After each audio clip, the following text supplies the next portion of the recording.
Prologue. The road cut the desert in half. The desert hardly noticed the cut, split, cracked, and calloused as its skin was by long ages of unrepentant sun and wind. The road, for its part, cut straight and narrow through the desert's rocky red flesh, making a scar of soft, white sand. A man on horseback rode alone on the straight and narrow road. Now, there was nothing about the man's appearance, other than his red skin, and his black hair, and his name if you had happened to know it, to betray his nature as an Indian.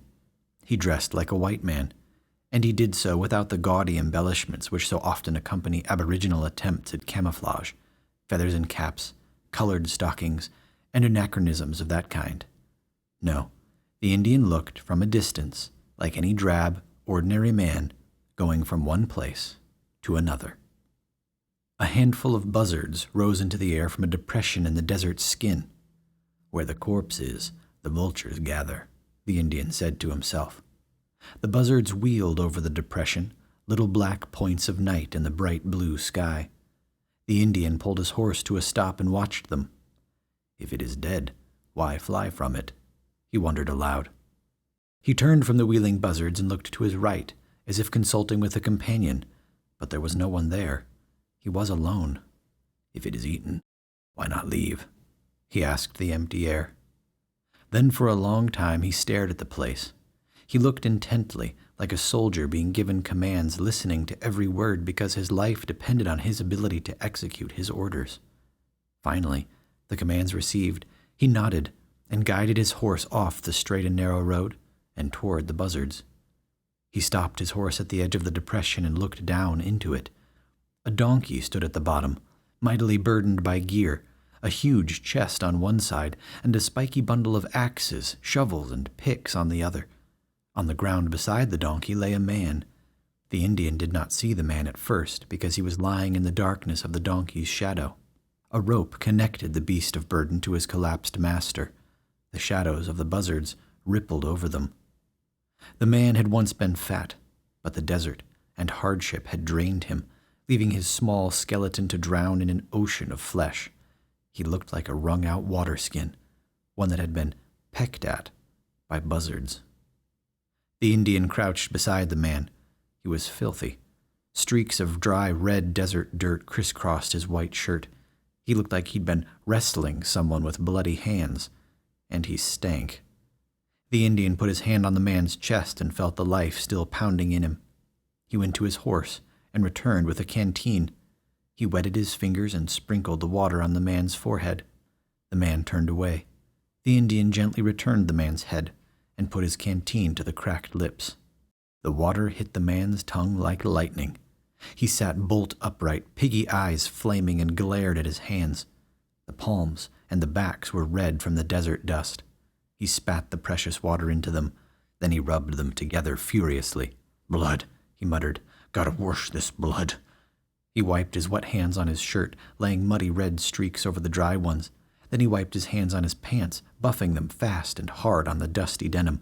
He forced the cloth of his shirt down between his fingers to dry the secret crevices. Then he inspected his hands, holding them close to his bloodshot eyes and turning them so he could see both the palms and the backs. They were clean now, very clean. Then the man sensed that he was not alone. He turned slowly and saw the Indian. They looked at one another for a few heartbeats. Then the man's eyes rolled back in his head and he collapsed, face first, into the ground and lay there, unmoving.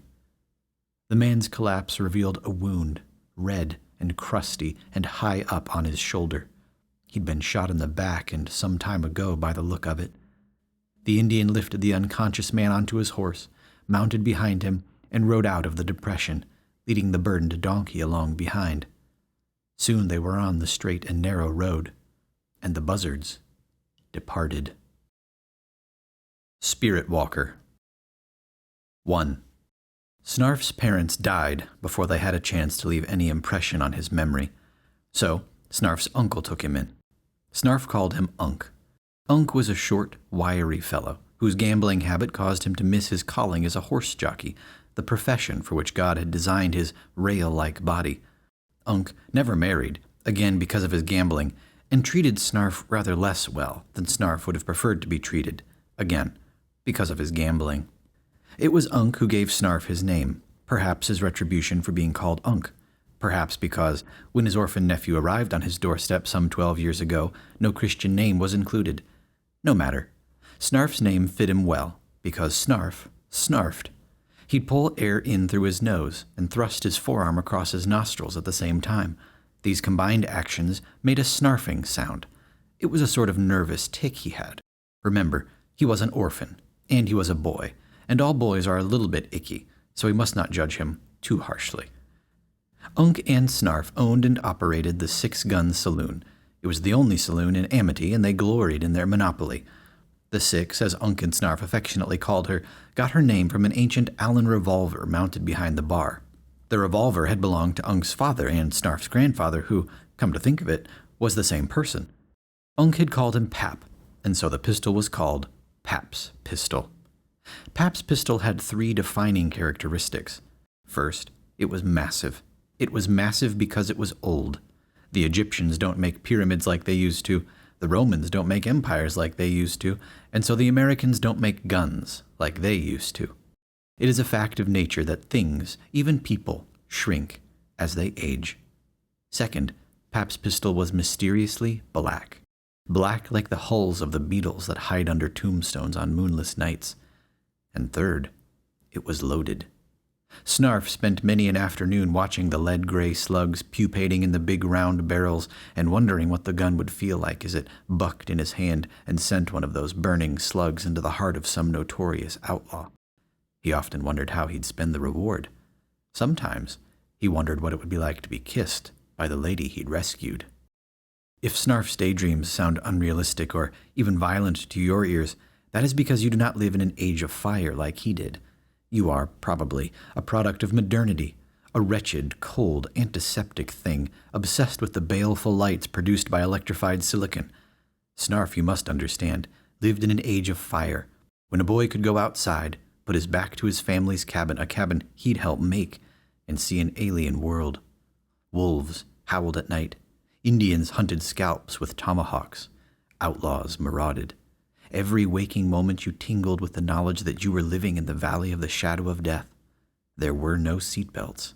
It was exciting. It was exciting because you knew you were alive.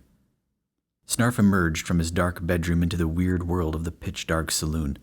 The candle he carried made him look like one of those deep-sea fishes with the light dangling from its forehead. The chairs, turned upside down on the tables because Unk had made him mop before going to bed, cast their pointy shadows on the sparkling floor. He went up the stairs. At the top of the stairs there was a balcony that overlooked the saloon. On the balcony there was a door. Snarf knocked on it. Someone on the other side grunted. "General will be here soon," Snarf said. Another grunt.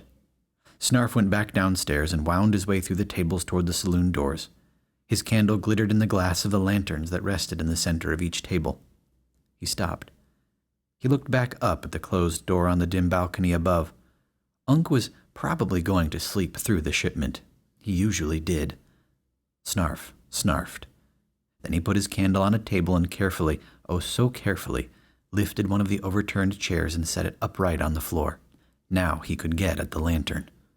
Unk didn't let him use the lanterns because they were for the customers. But Unk was asleep. Snarf carried his shining lantern through the six and went out the batwing doors onto the porch. Sure enough, there was General's cart lumbering down the street toward him. General looked a bit like a decrepit Santa Claus. This early in the morning his white beard was mussed and his eyes were gooey with sleep.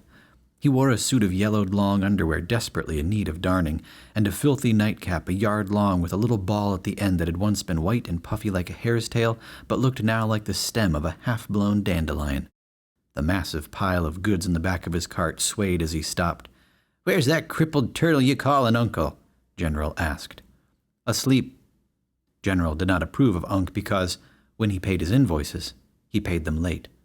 Snarf and General carried in the supplies together. It was quite a load.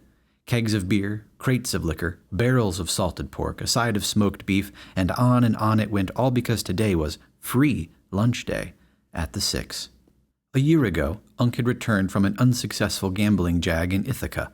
breathing words of prophecy of the fortune they would make if only they gave out free lunch 1 day a week. Snarf, who was the cook, was dubious. Unc, ever the gambler, painted "free lunch" on a shingle and hung it out to dry that very day. The fiasco began innocently enough. Hungry men popped in wanting to know what the catch was. They squinted when Unc said there wasn't one. They sat looking round for the other shoe that they were sure was about to drop, and my, how they marveled. Their expressions gave St. Thomas a run for his money when a free lunch prepared by Snarf himself was placed before them. Word spread through Amity in a flash, and the locusts descended. Snarf and Unc ran out of everything inside 15 minutes, but Unc tried again the very next week, and this time there was a catch. Unc amended his sign with a parenthetical, which had the added benefit of justifying the previously unnecessary quotation marks around free. The amended sign read, "Free lunch. Must buy drink." But this was no catch at all. It was, in fact, just what the hearts of the good men of Amity yearned to do. They took to the catch like fish in water, and Free Lunch Day became a weekly institution, far outstripping the Sabbath in popularity and observance, and serving as a financial windfall for Snarf and Unc. At least, it would have, had it not been for Unc's gambling habit. Finally, General's cart was empty. The Six's larder was full, and the desert sky was white with dawn. General handed Snarf the invoice. Snarf snarfed at the total. "I thought not," General said, shaking his head. "You tell Eugene to bring his winnings by later today, or there'll be hell to pay." Then he climbed into his cart, groaning on account of his age and his gout. He took up the reins but stopped because Snarf was standing by, waiting for something. "What?" General asked. Snarf's eyes flicked to a rolled-up paper on the cart's seat. "Ah, yeah." General handed the paper to Snarf. "I don't know what it is you see in them things." "The customers like 'em." General snorted. "Customers got nothing to do with it." Before Snarf could protest, General flicked the reins. Once he was gone, Snarf eagerly unrolled the paper. It was a wanted poster. The man pictured on it was named Flint. Snarf was a little disappointed because the picture was a drawing, not a photograph. He preferred the photographs because they were the real live faces of the outlaws. A drawing was just someone's best guess.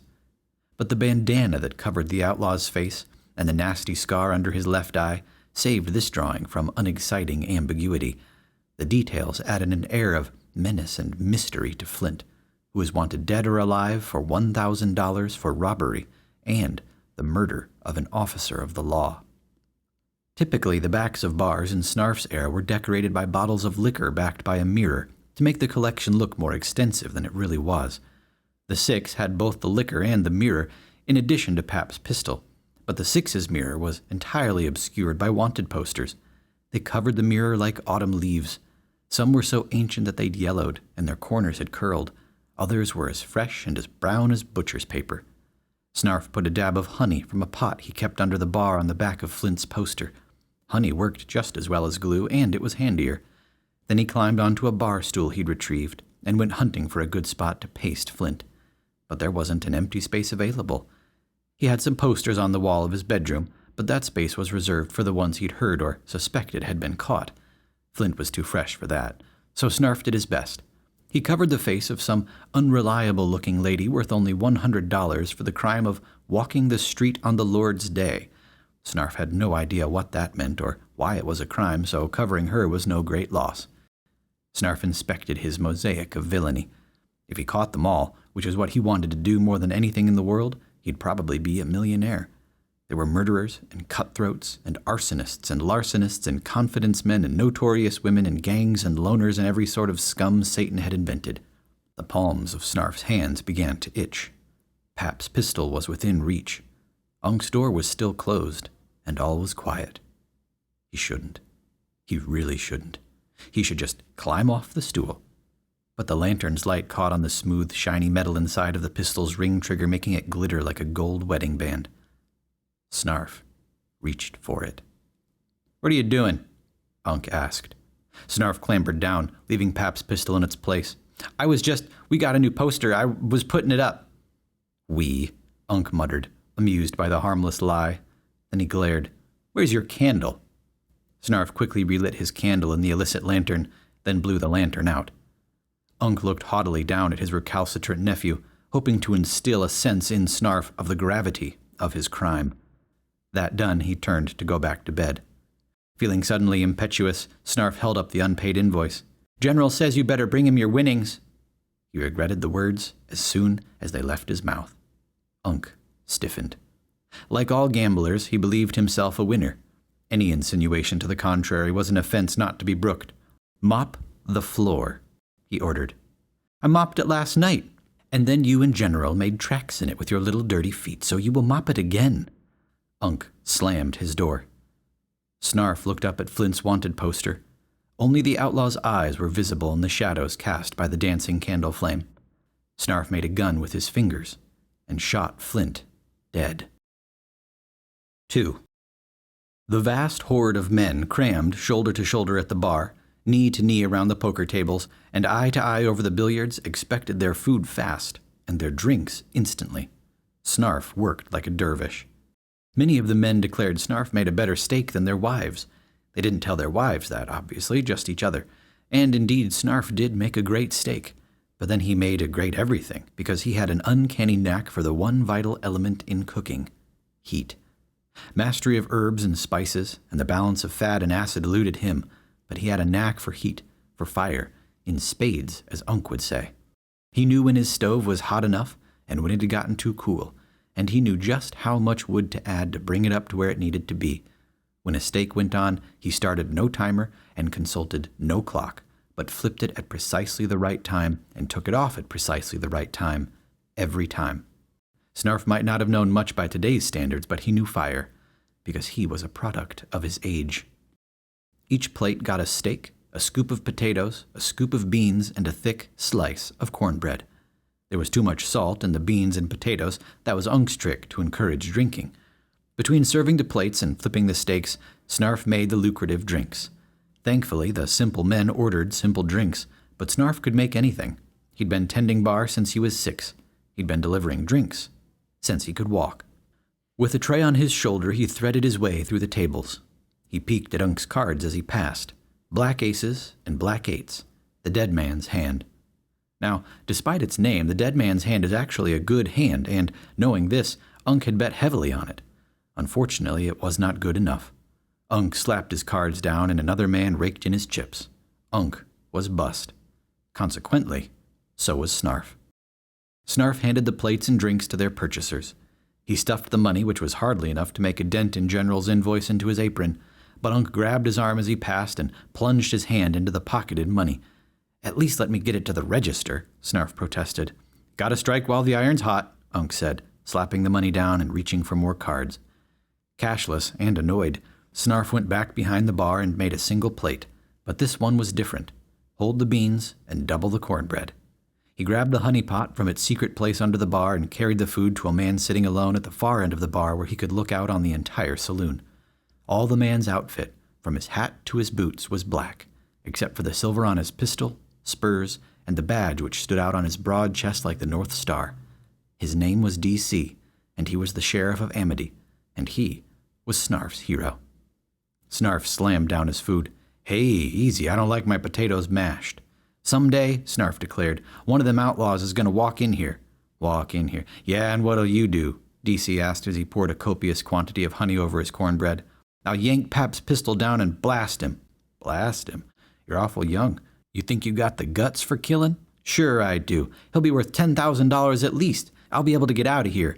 Then Unk can make his own free lunch and mop his own floor for all I care." "Where you gonna go?" "I'm gonna go after the rest of 'em and not quit till I get 'em all or I'm a millionaire. I'll be a bounty hunter, like you were, the best ever." D.C. shook his head as he chewed his honeyed cornbread. "You don't want to be a bounty hunter." "Why not?" "It's cold at night." "I don't care about that. I'd be tough. He's one tough barv. That's what they'd say about me." "Who's going to say that?" "All of 'em." Snarf stabbed his finger at the wanted posters. "All of 'em? I thought you killed 'em." Snarf glared at the sheriff, who cracked a smile. "I'm sorry. I'm being contrary." Snarf snatched the sheriff's second piece of cornbread, for revenge. "Tough barv," D.C. protested. "You're a mean barv." Snarf took a teasing bite of the cornbread, but the sheriff was no longer amused. His eyes had slid past Snarf. They were on the door. "Don't look now, deputy, but this might be your chance." Pearl stood in the doorway of the 6. Pearl was Amity's Goliath, and he was a purebred Philistine if ever there was one. Legends innumerable of his strength and cruelty blanketed the country. Most notable among them was the tale of the time he'd thumped an elk on the top of its head with his bare fist, on the hard bony place between the antlers, and killed it dead. Or so the story went. The elk had been within arm's reach, the story went, because it had sneaked up on him while he was sleeping to investigate his person for eatables. Pearl ate the elk itself raw, in a single setting, the story went. A hush fell over the six. All eyes were on Pearl. Pearl lifted his little round hat. It wasn't little really, but they don't make hats in his size, and mopped his acre of brow. He replaced his hat and made his way toward the bar. Every head swiveled to follow the giant. Snarf considered leaping up and snatching Pap's pistol. It was close enough. DC, without taking his eyes off Pearl, shook his head. His hand had moved stealthily to hover over his pistol. The wooden handle was varnished black. It shone like obsidian and was as cool as the hand hovering over it. Snarf's hands were hot and sweaty. He wanted to wipe them on his apron, but he was too scared to move. Pearl towered over Kit, a farmer sitting at the bar, and glared down at him. Kit evacuated his stool, his bar stool, you understand. Then Pearl put one massive boot on the stool and hoisted himself up, the top of his hat flattened against the ceiling. More than a few heads turned sideways at the sight of such a big man on such a small stool. Then Pearl began rifling his pockets. All eyes went to DC. They saw his hand near his gun, and they saw there wasn't a drop of sweat on him or a bit of tension in his body.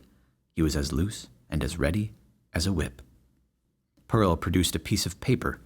It had been folded many times in a childlike way to keep its message secret. His big fingers worked the folds apart. He had trouble with the final fold, so he licked his thumb and found the reinforcing moisture helped his cause. Then, to the disbelief of many and the great enhancement of his legend, Pearl began to read. "I have seen the light." His voice was as big as he was, though his reading had a hitch in its giddy-up. "Last Sunday, I were born again. I were washed by the blood of Jesus Christ and cleaned of all my sin." He caught his theological error and corrected it. "Sins." A smile played at the corner of DC's lips. He took his hand off his gun, put his elbow on the bar, and put his cheek on his fist. This was gonna be good. "Since that time, wicked spirits have not touched my tongue, ner have I lain with my woman." "She survived the maiden voyage?" one wit whispered to his friend, who coughed into his beer. Pearl went on, undeterred. "With who I—" but he got tangled. He brought the paper right up to his face, almost touching his nose. "With whom I had been living in graves," he meant grievous, "sin. I have repented, and so should you." Pearl cleared his throat and glanced at his pupils, who, he was surprised to see, were attending to him studiously. "You can repent by voting in support of the National Prohibition Party and its candidate, James." The six erupted. A whole steer's worth of steak flew at Pearl from every direction. Kit avenged and covered himself in everlasting glory by kicking the stool out from under Pearl. The giant's fall smote the floor, rattling the teeth of those nearby who fell on him with blows. DC broke through the press, hauled Pearl up, and with assistance from Unc and encouragement from all, threw Pearl out. Pearl rolled to a stop at the black-booted feet of the entire Ladies' League, a small flock of pious women who stood arrayed like wolves outside the six. "How dare you!" Easter, the head of the pack, bellowed. She advanced on them all with one arm raised like the Statue of Liberty. "How dare you assault and waylay this man, this pillar of our community?" The pillar of the community lay on the ground, being daubed with hankies. "You," she stabbed her black-gloved finger at Unc. "You, sir, and your foul establishment are a menace, a smudge." She rubbed her finger over her cheek to illustrate what a smudge he was, "on the face of our righteous community." Something caught her eye. "Sheriff!" she shrieked, pointing again at Unc. "Arrest him! Arrest him for corrupting a child!" All eyes went now to Snarf, who was standing next to Unc. "No child, so innocent and pure, should be made to distribute wicked spirits." "I like wicked spirits," Snarf shot back. The men roared their approval, patted him on the back, mussed his hair, and punched his shoulders. Poor Easter's heart nearly gave out. Sputtering, she turned to her flock, who had gotten the pillar of the community back on his feet. "Do not look back, ladies. Remember Lot's wife." She spread her arms like a mother hen, bidding the ladies turn and retreat. They obeyed, with eyes downcast and averted. Pearl, however, looked back. A week of abstinence is a hard thing for any man to bear, and Pearl, with his prodigious appetites, feared he lacked the strength to carry on. "No, Pearl, you have been bought with great price. Remember, you are a new creation." Pearl stopped, which meant the ladies had to stop too. They tugged and pulled at him, whispering, "Come, Pearl, and you can do it, Pearl, dear," and other such encouragements.